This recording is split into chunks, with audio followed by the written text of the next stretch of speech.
Welcome back, everybody. Part 3 in this series. Carolina Keith, Professor Keith, Keith the Simp, whatever you want to call me. Going to give you another video here based on the dollar cost averaging HODL strategy that a lot of people employ versus a simple 821 EMA buy sell strategy. We're going to be doing it on the weekly again, just like we did the other ones. Little twist this time. I've already calculated the numbers for you on the daily as well. Let's go through them little by little, shall we? Let's do it. All right. Before people get emotional, let's be honest, completely dead honest. I have no emotions involved with this particular token. I know this is going to hurt some people's feelings, and that's all right. I understand. That being said, the numbers are closer than you think they are on the weekly. I will show you the daily, and that's really going to give you a gut punch. But I do this to show people what could happen if you simply follow the basics of technical analysis. I've had at least 10 people say, well, you got to pay taxes on all that. You pay taxes on gains no matter what. If you hold forever and you make $1 billion and you sell it, you pay capital gains on that. That one-time sale will cost you just as much as paying capital gains on every single transaction that you do. Not to mention, if you have a good CPA, you can take care of a lot of this stuff. So I got the XRP chart behind me. Let's have a quick overview. Not much different than Bitcoin in the fact that this is very trend dependent. You could save inordinate amounts of money simply by buying the uptrend and selling the downtrend. It's really not that complicated. We clearly had a cross here that didn't get counted, right? I had to go back and do the mathematics for this one and find the correct numbers. Then you see that, if you had to mark the trend line out like a normal chart and done a simple trend analysis, you'd see that, it probably wasn't even worth dabbling in all of this right here. Should have just waited for the trend to change right here and bought it and wrote it up. However, we know everyone didn't do that. You've just been buying and buying and buying because that's what the internet tells you to do. Nonetheless, weekly did not do as well as Bitcoin or Ethereum on this. Let's pull up the spreadsheet. I'll show you what I'm talking about. All right. Smaller version of me, bigger version of the chart. Everyone can see it a little better this time. You'll notice that the similar situation happens at first. It's pretty much dead even. That, doesn't matter whether you hold or sell or trade here. You had nothing on the weekly to change your opinion. I've listed all the buys and sells right here that were on the chart. There they are. Tried to cut 0 corners here and make this as fair and justified as I could. You'll see that you had humongous drops here. Humongous drops. And as well, you caught some of those over here because, like I said, the 821 EMA is not a perfect strategy, especially on the weekly. The weekly chart sometimes waits for very far drops before that weekly indicator actually crosses over and sells, where the daily is much quicker at that. And while you will have more negative trades on the daily, those negative trade percentages are very small and the win percentages are very large. Therefore, it becomes a better strategy. Now, orange is once again, of course, neutral. You were out of the trade. As you see, you sold. So you were out of this trade. You weren't even in it. Percentages are sometimes different. And again, that's based on the 821 EMA. If you're just holding, it was 291%. If you bought because you waited for a cross, it was only 120%. 53% loss, 45% loss. Again, you made 11, made 23, but lost 47. You did nothing here, so forth and so on. I kind of put it over here, trades ahead, HODLs ahead, trades ahead. Now, as you see, unlike Bitcoin, there's a lot of HODL ahead over here. In fact, the XRP chart is kind of herky-jerky in that instance where the weekly chart kind of shows you buy, sell, back and forth on the weekly chart, and it kind of isn't to your benefit. Again, it's trend dependent. If you wait for that downtrend to end and enter an uptrend, you end up saving a far amount of money here.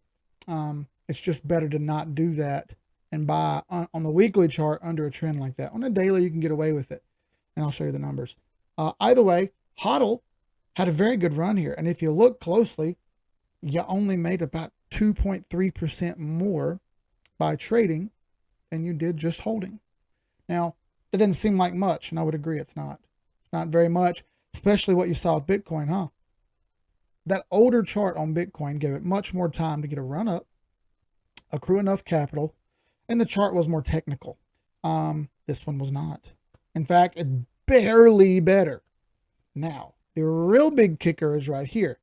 Daily 821 EMA strategy, $5,736,143.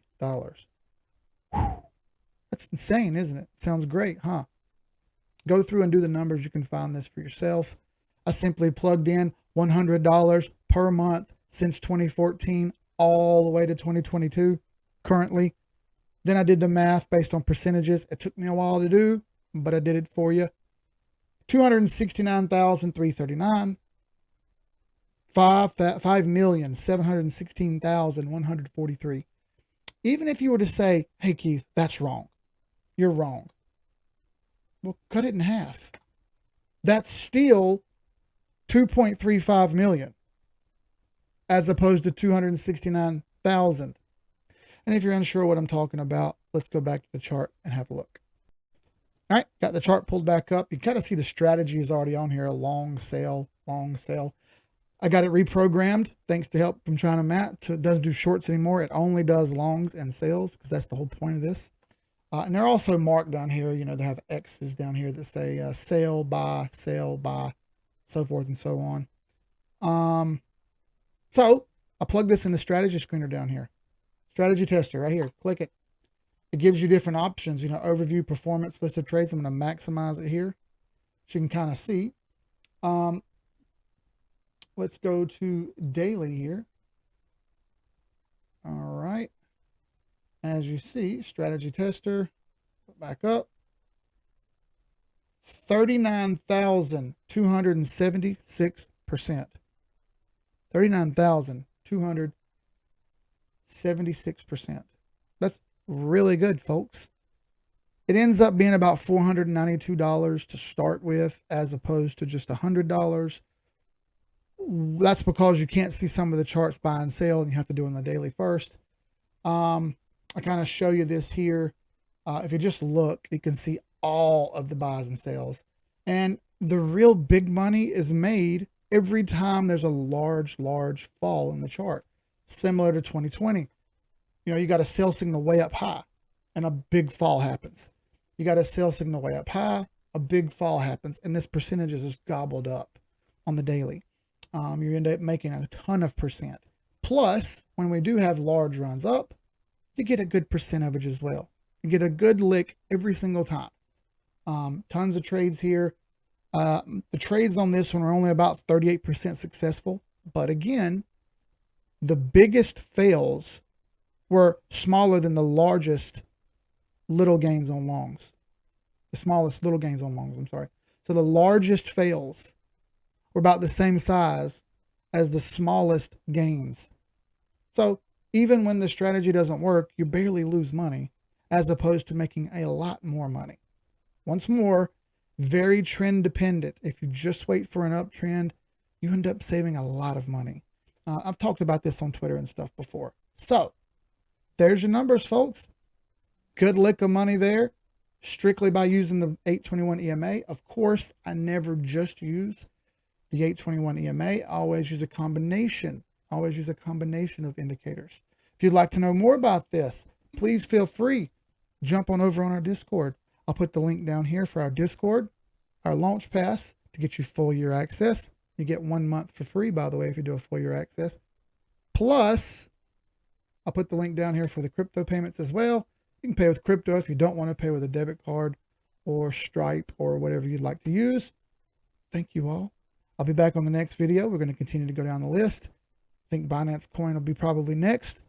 Get to it. I'll make up a fancy little calculator. Thank you, by the way, Steven, the calculator guy, for inspiring me on calculators. We'll see you guys on the next one. Y'all be good. All right. Peace.